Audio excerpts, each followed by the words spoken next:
explorer les mystères de l'âme et de l'univers. Dans le passé, la connaissance de l'âme et de l'esprit n'était partagée que dans de petites communautés fermées, auxquelles seuls quelques chanceux avaient accès. Il s'agit d'un savoir sacré, transmis à travers des mythes ou des enseignements anciens qui est hors de portée de la plupart des humains. Mais avec le développement de la technologie et la puissance de connexion d'Internet, ces limitations ont été supprimées. Aujourd'hui, nous, les gens modernes, avons une opportunité sans précédent d'explorer et de contempler les profonds mystères de l'univers, des choses dont nos ancêtres ne pouvaient que rêver. À la maison de Dieu, lorsque l'âme commence son voyage d'incarnation, une vibration sacrée se libère, comme un rayon de lumière pure perçant les ténèbres, ouvrant un nouvel horizon. Cette vibration même apporte avec elle une partie de la lumière brillante, ce que nous appelons l'esprit. Cependant, l'esprit, avec sa nature à haute fréquence, ne peut pas durer longtemps dans le monde physique qui transporte des fréquences plus basses. Et pour être présente ici, une couche protectrice spéciale est née, l'âme.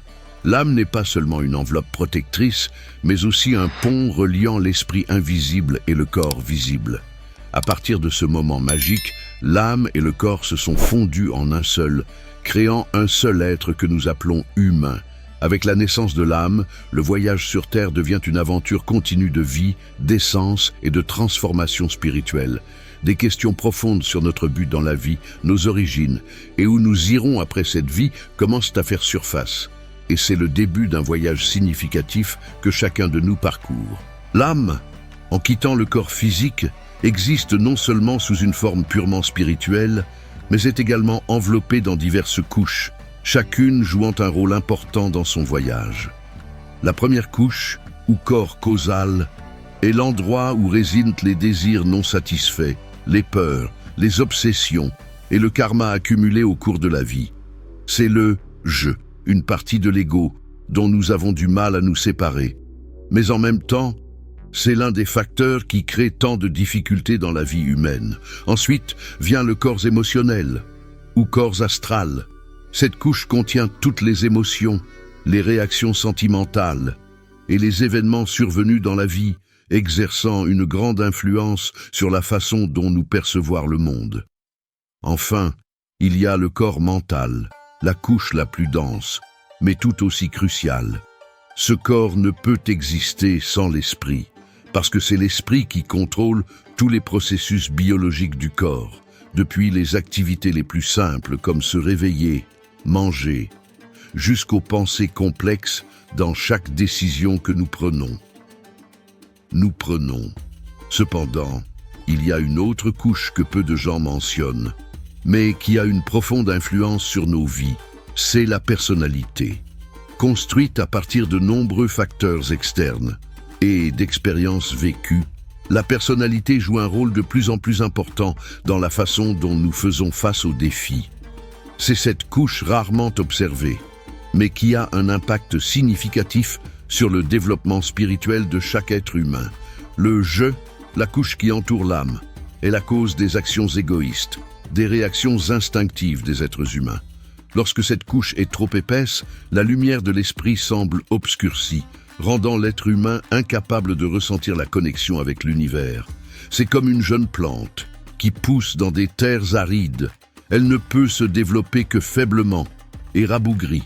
Ce « je », avec sa solidité, peut rendre l'être humain violent, amer, ou même perdre le contrôle. Ces couches, si elles ne sont pas adoucies et purifiées, seront les plus grands obstacles sur le chemin de l'évolution spirituelle de chaque personne. Elle est profondément liée à l'esprit et comme un message, elle transmet à notre conscience à travers l'esprit un flux incessant de pensées qui, en passant par la couche émotionnelle et sentimentale, convertissent progressivement notre vie en enfer. Après la mort d'un être humain, la séparation des couches se produit, mais dans l'ordre inverse. En même temps, la couche de personnalité et le corps se séparent. Puis, l'esprit se dissout et le corps astral disparaît. Après le « il » disparaît. L'esprit n'est plus reconnu et enlève la couche de l'âme comme s'il s'agissait d'un vêtement. retournant à la maison de Dieu d'où il est parti, pour se préparer à une nouvelle vie. La question qui suscite toujours de l'intérêt est: comment l'âme choisit-elle un corps? Comment est-il guidé? En vertu de quelles tâches et objectifs l'âme choisit-elle un corps spécifique? Pourquoi ce corps et pas un autre? Nous, les humains, avons tendance à nous concentrer d'abord sur la beauté extérieure du corps physique et du visage d'une personne. Il y a des gens beaux et des gens avec des défauts. Mais la beauté extérieure est-elle vraiment plus importante que la beauté de l'âme? Il existe une théorie partagée par les experts en régression, selon laquelle l'âme, avant de se réincarner dans un corps humain, l'âme choisit son corps parmi plusieurs options. Selon cette théorie, l'âme, dans un état particulier, regardera plusieurs films sur sa vie future et choisira l'un des scénarios proposés pour sa vie future et l'un des corps. Le modèle du corps futur est toujours un projet personnel dans lequel s'établissent les tâches de la vie personnelle qui seront ensuite développées dans le corps de la future maman. Donc, il ne peut y avoir de grossesse par hasard, ni de naissance par hasard, ni d'être parent par hasard. Tout est programmé d'en haut. Comme on dit, chaque chose arrive en son temps. Si une personne n'est pas destinée à naître à ce moment-là, elle n'atteindra pas la terre.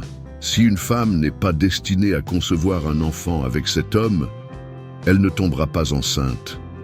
Je me souviens quand j'étais jeune, j'ai fait un rêve dans lequel je demandais un enfant à une femme qui contrôlait les âmes, et elle m'a dit que ce n'était pas mon heure.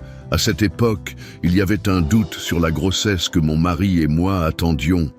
Mais finalement, la grossesse n'a pas été confirmée, et quelques années plus tard, alors que mon mari et moi étions désespérés, je suis tombée enceinte facilement et j'ai donné naissance à un fils. J'étais au courant de la grossesse dans mon rêve. Dans le rêve, moi, mon mari et 3 autres couples étions assis à une grande table, en train de manger du poisson. Quand je me suis réveillé, je savais avec certitude que bientôt le test de grossesse montrerait 2 lignes. Et bien sûr, c'est ce qui s'est produit.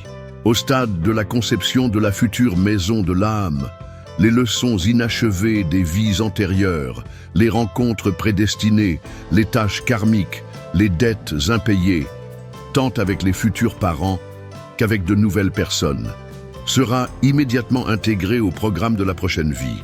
Ainsi, à la naissance, l'enfant porte déjà avec lui des dettes karmiques de vies antérieures qu'il n'a pas résolues ou complétées dans ses existences passées. En considérant cela, l'âme choisit les modèles des corps futurs. Il existe de nombreux modèles de corps parmi lesquels choisir, et l'âme peut choisir le corps qu'elle préfère pour son incarnation. Ces corps peuvent être des hommes, des femmes, des corps d'enfants qui mourront bientôt ou qui ne naîtront pas à cause d'une fausse couche de la mère.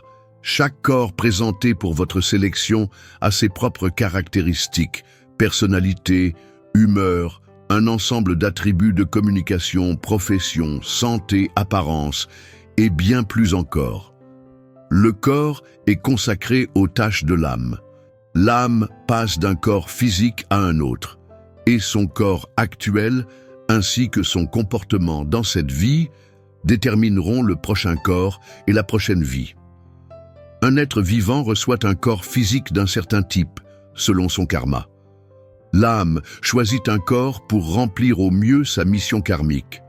L'âme connaît à l'avance la mission qu'elle doit accomplir lors de sa prochaine incarnation. Contrairement aux êtres humains, si dans des vies antérieures, l'âme d'un être vivant avait des croyances limitantes, alors, dans une nouvelle vie, l'âme entrera dans le corps d'un être avec des croyances opposées, pour vivre toutes ses leçons et expériences, tous ses états. Si dans une vie antérieure, une personne adorait son corps, louait sa force et ses capacités, alors dans la nouvelle vie, l'âme s'incarnerait dans un corps handicapé. Le criminel du passé éprouvera la sensation d'être victime d'un crime dans le futur. Le fait est que l'âme surmonte les missions de la vie, en affrontant les difficultés et les défis, ce qui lui permet de mûrir et d'évoluer sur son chemin vers son but. Comme on dit, ce qui ne nous tue pas nous rend plus forts. Si l'on suit la théorie selon laquelle les âmes choisissent au préalable le corps pour leur incarnation, et que rien n'arrive par hasard, alors l'avortement ou le fait de ne pas mener la grossesse à terme est aussi l'un des scénarios de vie. Ces jeunes âmes qui n'ont pas vécu cela essaient et vivent ces options. Ou bien, il peut s'agir d'âmes plus âgées, qui souhaitent passer par une phase différente de leur processus de développement et choisissent de mettre fin rapidement à leur vie terrestre. On croit également que les âmes travaillent pour résoudre le karma des vies antérieures, et après cela, elles suivront le chemin de leur destin actuel. De nombreuses personnes traversent cette étape importante dans la seconde moitié de la vie, généralement après 40 ans. C'est le moment où les gens commencent à découvrir la sagesse, à prendre conscience des valeurs fondamentales et du but profond de la vie. À ce stade, ils prennent souvent des décisions importantes qui peuvent changer leur style de vie, leur carrière et même leur lieu de résidence. Ils commencent à réaliser que chaque étape de la vie n'est pas une coïncidence, mais fait partie d'un chemin plus vaste que l'âme a choisi au préalable. L'âme, en train de choisir sa vie, avait déjà décidé, avant de naître, le corps avec lequel elle s'incarnerait, le lieu où elle résiderait et les principaux événements du destin qu'elle vivrait. Chaque élément de la vie d'aujourd'hui, depuis la famille, la personnalité, la profession, jusqu'à la géographie et la société, était déjà prédéterminé. Tout cela dans le but d'accomplir des tâches, la croissance et l'évolution de l'âme. Nous n'apparaissons pas par hasard dans cet environnement. Tout est un choix que l'âme a fait avec un objectif clair: apprendre, grandir et compléter les leçons inachevées des vies antérieures. Donc, se plaindre de la vie, de la famille ou des circonstances actuelles est inutile. Cette vie, l'endroit où vous vivez, le corps que vous habitez et tout ce que vous vivez font partie de votre plan karmique, arrangé d'en haut, pour faire évoluer votre âme. Lorsque vous vous sentez malheureux ou désespéré, rappelez-vous que vous avez vous-même choisi cette voie, à partir des décisions que vous avez prises avant votre naissance. Vous avez choisi votre pays, vos parents, votre carrière, vos relations, et aussi les défis de la vie. Vous avez choisi d'avoir un corps imparfait pour expérimenter à la fois les peines et les joies. Bien que maintenant, la sagesse éternelle que votre âme portait en elle ne soit plus aussi évidente dans la vie terrestre, chaque expérience que vous vivez, qu'elle soit douloureuse ou agréable, est une étape dans l'évolution infinie de votre âme. Cette vie, bien que brève dans le vaste univers éternel, est le voyage que votre âme a choisi pour se perfectionner, pour recueillir les leçons fondamentales de sa maturation spirituelle. Rien n'arrive par hasard et aucune expérience n'est inutile. Tout est nécessaire à la grande évolution de votre âme. Aujourd'hui, en prenant le temps de réfléchir au but profond de mon âme, j'ai compris que nous ne sommes pas ici par hasard. Chacun de nous est appelé à accomplir une mission qui dépasse tout ce que nous pouvons voir ou toucher. Chaque expérience, chaque émotion, chaque rencontre, même les plus insignifiantes en apparence, portent en elles un dessein divin. Avec le temps, ce plan se dévoile peu à peu, et ce qui semblait un obstacle ou une souffrance se transforme en une opportunité de grandir et d'évoluer. J'ai réalisé que les moments difficiles, loin d'être des échecs, sont en réalité des occasions déguisées pour affiner notre caractère et renforcer notre foi. La vie n'est pas toujours facile, c'est vrai, mais elle est riche de sens, pleine de leçons cachées qui attendent d'être découvertes. À travers les défis, nous apprenons ce qui compte vraiment. Parfois, c'est dans la douleur que nous trouvons la clarté sur nos besoins les plus profonds. Ces moments d'épreuve, bien que difficiles, agissent comme des outils divins pour nous guider vers une version de nous-mêmes plus alignée avec le plan que Dieu a tracé pour nous. J'ai appris à ne plus craindre l'inconnu, car même lorsque je ne comprends pas ce qui m'arrive, je sais que je fais partie d'un projet plus grand. Chaque pas, même hésitant, me rapproche de ma véritable essence, de cette âme authentique et connectée à son Créateur. En reconnaissant cela, une paix douce envahit mon cœur. Je ne suis plus esclave des doutes ou des craintes, car je sais que tout est sous le contrôle d'un plan divin, parfait dans ses intentions. Chaque défi que je rencontre est une invitation à me surpasser, à guérir mes blessures intérieures et à approfondir ma relation avec Dieu. Et en chemin, je découvre que mon âme a choisi ce corps, cette vie, pour une raison précise. Avec cette vérité comme encre, mon voyage sur cette terre prend un sens plus vaste, plus profond et infiniment plus précieux. Seigneur, je te remercie de m'accompagner à chaque instant sur ce chemin de vie. Merci pour ta présence constante, même dans les moments où je doute ou où je me sens perdu.